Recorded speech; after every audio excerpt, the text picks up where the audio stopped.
Hey everybody, so we're going to continue on with Standard 3. When we finished with Standard 3A, we had talked about the French and Indian War, who fought it, why they fought it, who won, what was going to happen with the Treaty of Paris. So now we're going to look at that in a little more depth, okay? So we looked at this map the last time when we talked about all this new territory that Britain gets as a result of winning the war.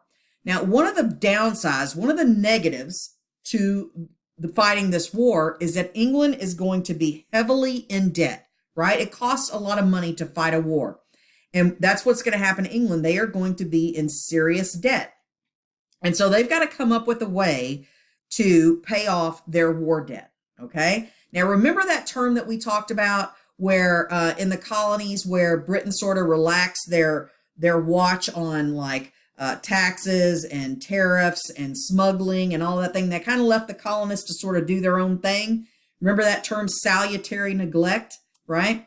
And salutary neglect is going to end at the end of the French and Indian War. Hang on just a second. Okay, so the salutary neglect that the colonists have been enjoying for the last 60 or 70 years, right, is going to end with the French and Indian War because England's got to find a way to pay off that war debt. So, and the colonies are over here and they're kind of prospering, right? After the French and Indian War, they've got more land and it's easier for them to trade. So England's looking over at the colonies going, hey, they're making some money. Wonder if we could use that money for something like helping to pay off our war debt. So this time of salutary neglect is going to end and they're going to try to pass on some of the cost to the colonists. And that's what the colonists are going to get really upset about. All right. So one of the things I want to talk to you about is as a result of these taxes that are going to be put into place, we're going to see a couple of groups form, okay, in the colonies. One is the Committee of Correspondence and one is the Sons of Liberty. Now, the Committee of Correspondence is a group of people in each different colony that are going to kind of make it their responsibility to correspond or communicate with the other colonies about what the latest news is, what the latest information is. So the Committee of Correspondence in Virginia might send a letter to the Committee of Correspondence in New York and say, hey, we just got word that England is doing blah, blah, right? So it was a way for them to communicate with each other since they didn't have very close relationship at this point. Now, in Massachusetts, particularly in Boston, because Boston, you guys, was like the pot-stirring city, right? All the stuff happens in Boston.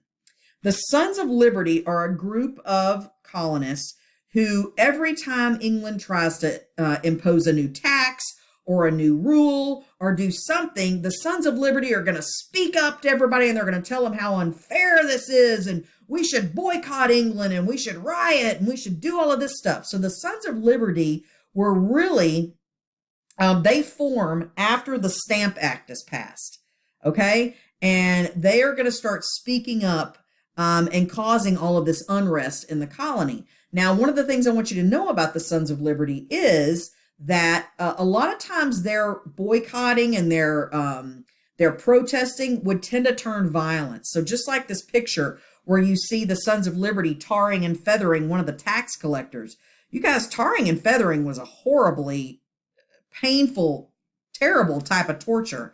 So they weren't always nice and they weren't always, calm, right? Things can turn violent, but it's with the Stamp Act that is going to happen. And then another thing that England imposes on the colonists that makes them really upset is the Proclamation Act of 1763. Now, what is this? This is one of those things where y'all remember the Sugar Act and you remember the Stamp Act, but you don't remember this one. So it's important to take notes on this one. Basically, if you'll remember, before the French and Indian War, all of the colonists lived to the right of the Appalachian Mountains. You see where the arrow's pointing in that long black line? That's basically the Appalachian Mountains. And most of the colonists lived to the right of that in the colonies, right? Well, all the land to the left is what England's going to get as a result of winning the French and Indian War. The colonists who helped them win that war are like, yay, more land. We can move westward. We can spread out. It's more for us, right?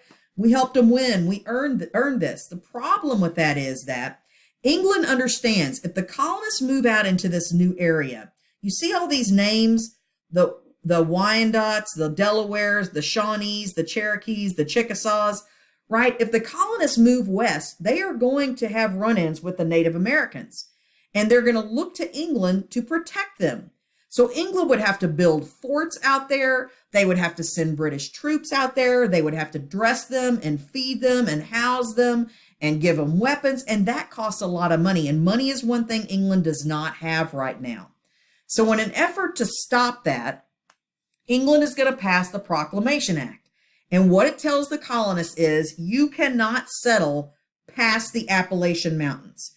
You have to stay to the right side of the Appalachian Mountains and you can't settle to the left. Well, this makes the colonists really mad, right? They feel like they're entitled to that land and they should be able to enjoy it.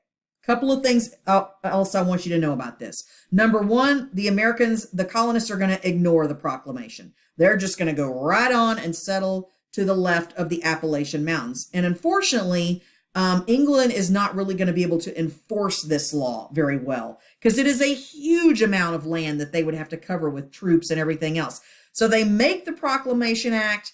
They can't really enforce it, and the colonists get mad by it, and they don't pay attention to it, so they start settling westward anyway.